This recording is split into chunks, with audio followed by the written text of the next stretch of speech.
So the head coach of NRG'S Valorant team tweeted they wanted an analyst, and gave everyone who wanted to try 3 assignments to complete. But this is a Counter-Strike channel, and no, I will not make Valorant breakdowns, but rather translate the 3 assignments into CS to show you all how an analyst works in Counter-Strike, and mad respect to Platoon Valorant who created the video that inspired me to do this.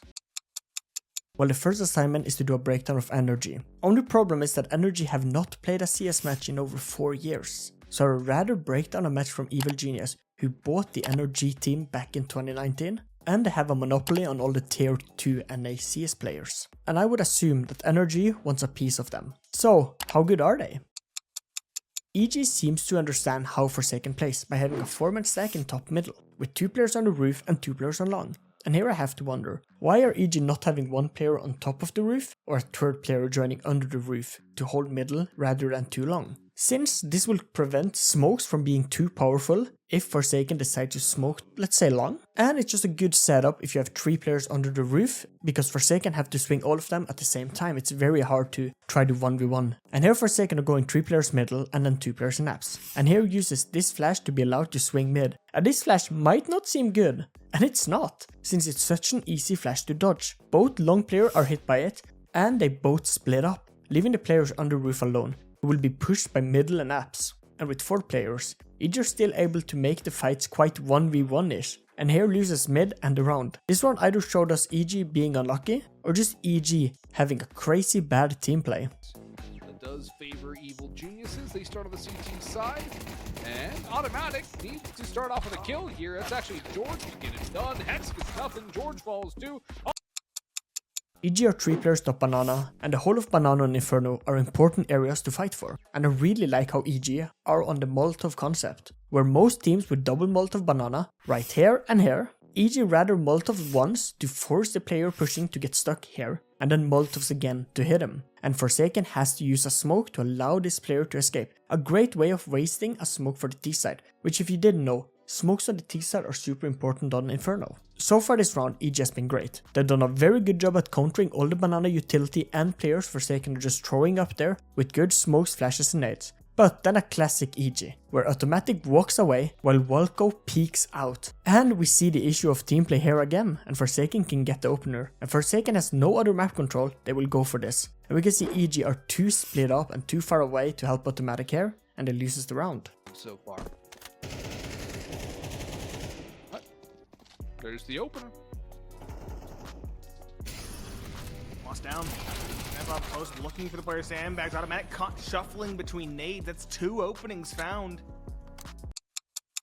EG decides not to time out after they've been struggling for the last 4 rounds, but are still back to a weird 3-man setup. And a default way of doing this is to use utility and then have 1 B player rotating to hold long. And it might be why EG are leaving long open in the default. Only problem is how late the B players is rotating back. We're almost 20 seconds in, and he first now rotates towards B. Forsaken goes for a fake, and here 1 B player rotate, and this rubs me the wrong way. EG did not win Banana, so for them it's impossible to say if this is a fake or an execute. And here I would have wanted EG's last 2 Banana players, who have full utility, to use that and take Banana and then leave the whole Banana and the last one to rotate. But EG are rather over-rotating and leaving 1 player B right here, where 1 smoke and a flash will be enough to deal with them, and EG with no Banana control cannot predict what Forsaken will do. But Forsaken still goes A, and here EG cleans him up after Automatic ran down middle to kill the Banana player, and EG is on the board. Automatic getting antsy, has to be careful not to get caught. Does he clear his left side? He clears the cubby. He's not cleared left. And this is where things get bad. If Automatic dies here down bottom Banana, that's still going to be a bit of information. He sees something else. He's got to know it's A. Now Hex has to spray away wildly. He takes down the first and second half of the third before Walco can save. You could tell me Forsaken wants to abuse the EG default of 3 players on B with having 1 player Banana trying to keep the 3 players on B set up strong, while Forsaken will try to take long. And the idea is there. But for this to work, they had to do this earlier, and this is why EG always throws the top middle smoke to allow the 3 B player setup to work, since Forsaken so far have not tested a fast round top middle. Since with a nade and a flash they could easily have been ruining this EG default, but for now they have not tried it. Kaxi, Sexy, I don't know how to say this, finds a great opening kill, and this is what no Banana control does to EG. This forces Junior to rotate, and for EG to now play a 2-man setup on both sides. as soon as Forsaken are ready to rotate back and go A. And now you might see why EG tries to have 3 players banana early, but they are never taking banana control. But EG gets around, but only since Stanislaw did not have a player peeking with him on site when he cleared out pit. Stan now lurking, Walco gets the kill, but the bomb's gonna run back towards A. There's still 3 players, now only 2 as Junior rotates away to CT spawn deep. CT, he can still rotate back fast enough. Hext and Automatic have to hold this down though. 1 flash in the hands of Stan, and he's leading the charge. Junior's made his way back too. Good call from EG to bring back the extra. Hex sprays wild for 2. Can't grab the 3rd. The bomb has not yet gone down. Junior closing up, denies the plant.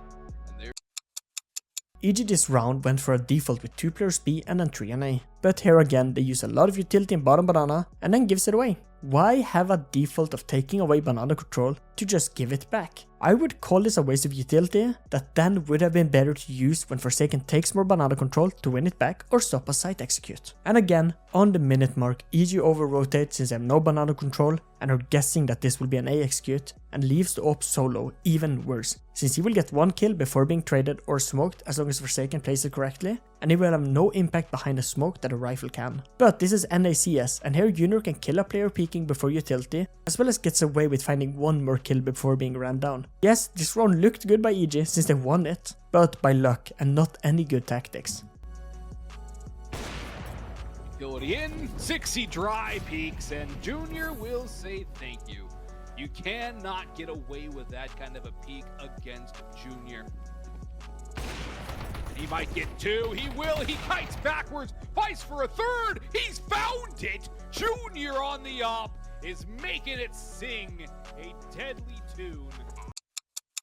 EG are finally taking banana properly, with 3 players not wasting too much utility early, but rather waiting for Forsaken to walk up banana, then using some utility and then peeking behind it. And look how perfect this is. They find 3 kills, and now you see why I wanted them to be more aggressive and smarter with their utility, since then a 3-player B default will work. Aggressively smaller for Forsaken.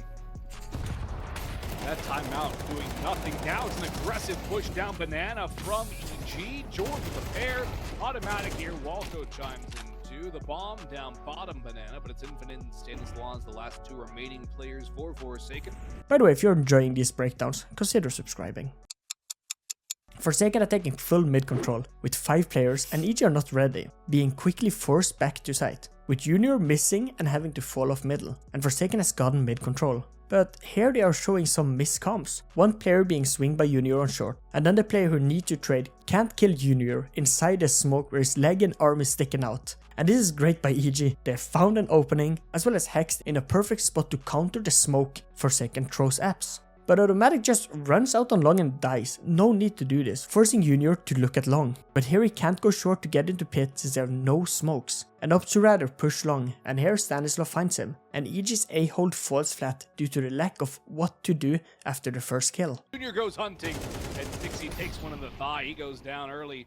Junior escapes on site, Automatic mowed down by the SMG, as Stanislaw gains some ground towards Arch side. But who's still on site, Nate? It's Junior. The smoke will fade. Junior will get caught though. He's not looking. He scopes a little too early. But in comes Hex from the balcony.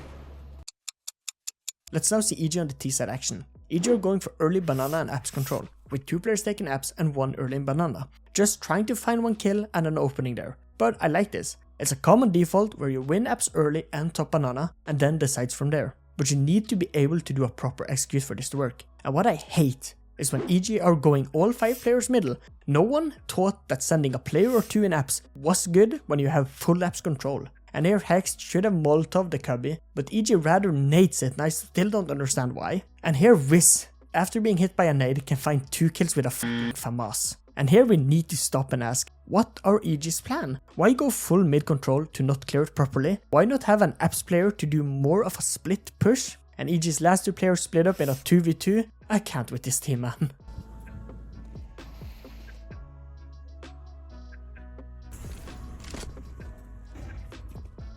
Flashing into brackets, Hex going first. Wiz is a crossfire with 6. Nades in the cubby. Wiz so low, but he picks up 2. No response from EG.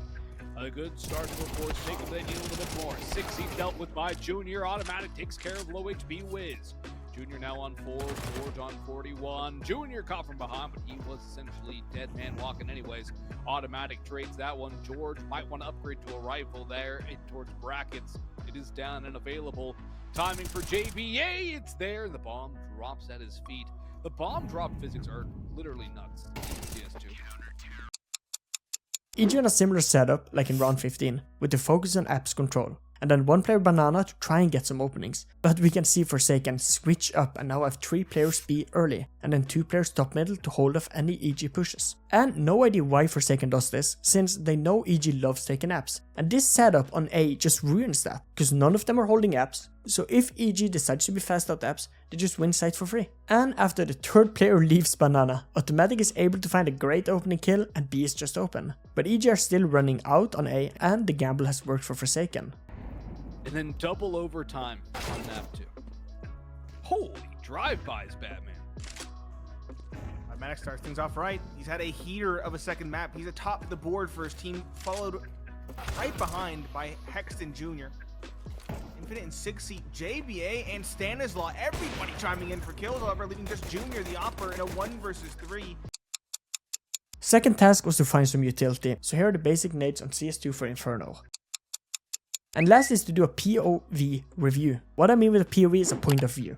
And since he is talking of a Valorant player I have no idea about, we will rather look into the market of an NA player and do a demo review of oSee, since we just got the news. NRG are looking to pick up oSee from Liquid. I decided, since we have been looking at Inferno so far, to do an Inferno demo of oSee. Only problem, he has not played an Inferno match on CS2 yet, so I found this match versus Party Astronaut to see how he plays, and I've divided them into 4 main points. So let's start with number 1, strengths. oSee as an AWPer is playing more of a support type of AWP, where we see him using a lot of utility and setting his teammate up, rather than them setting him up. And in CSGO this might not have been the best, but going into a game like CS2, where the AWP is not as overpowered and impactful, this is great for any team wanting to pick him up, since this gives you the element of an AWP that can in rounds be more of a support without the AWP and with the AWP. Something we are seeing more and more teams do, like Cloud9 now using Perfecto, who as well will be more of a slow supportive AWP role. And we can see this in round 7, where oSee is the 4th player out, always ready with a flash to help his teammate to allow them to clear site before he takes back site, sits quad and holds. Or in round 8, how he always makes sure to use his utility before running out to make sure he don't die with it, or what we want to call great utility management. But as well make sure his utility is being used for something useful, like the smoke pit or the banana flashes. Then his other strength is that he barely dies. In this game it took him 8 rounds to record his first death.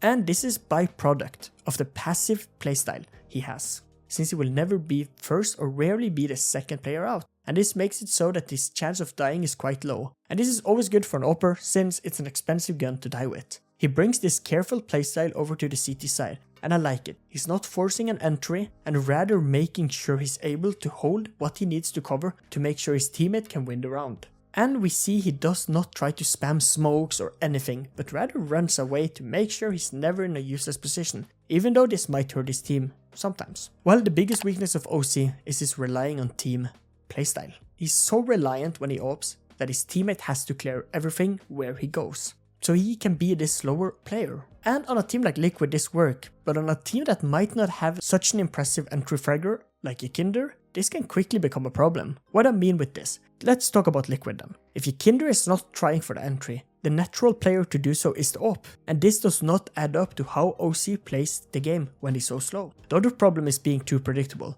With how he always moves away from smokes and more, it's easy to read. Just smoke where you think he is, and then process of elimination of the last few angles he can be in. And as an AWPer, this can quickly be a problem, since if Liquid needs a long present, oSee gets smoked off, he will start to hold short, and if Forsaken flashes and runs through, this kill on oSee will be quick to find. As the AWPer, you want to be the first to rotate, especially on Inferno. Whenever something happens on B, if you're on A site, but as I saw in this demo, he's usually the last player to rotate. And if the AWP goes into a 1v2 on site and not a rifle for the end, it's quite unlikely he wins this, especially with how slow he plays. So then why did I credit his slow playstyle as a strength only to drag it out as a weakness? Well, if he gets some clearer roles. Like he's told that he will be the main supportive player to hold angles and throw flashes and nades with the AWP, to set up his 4 rifles, rather than going banana with your Kinder only, and not in middle with the last 3 players, then I think he will be a better player. A slow AWP can be good, but on the CT side, he needs to be a little bit more active.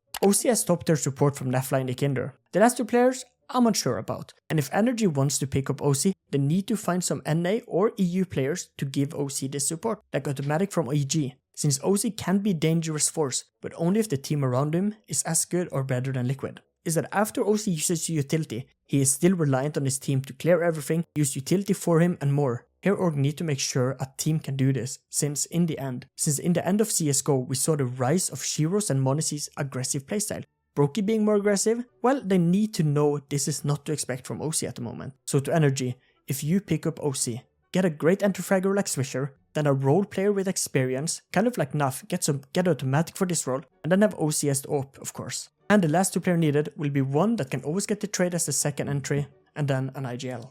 So let's now look at his stats, so we can understand how good he has been and why it might not look as bad as it seems. He has a rating of 104. And on a team like Liquid this makes sense, since we have players like Nef and Kinder popping off, so it's fine. His death per round will always be good, since he's such a slow player. Cast should be better, since as a slow player, the least you can do is to try to get better traits and more. Impact is a big issue. Less than 1.1 as the AWPer is not ideal, and this stems from how slow he is. And his clutching ability might not be to par with what to expect from an AWPer. ADR and KPR will always be low when you are so slow. So why did I do this? Well, there are talks about NRG coming back to CS with the release of CS2, and here I wanted to show them my work since I'm a big fan of the org in general, as well as it's a fun task to do. Thank you for watching, and there are 2 videos YouTube told me you would like.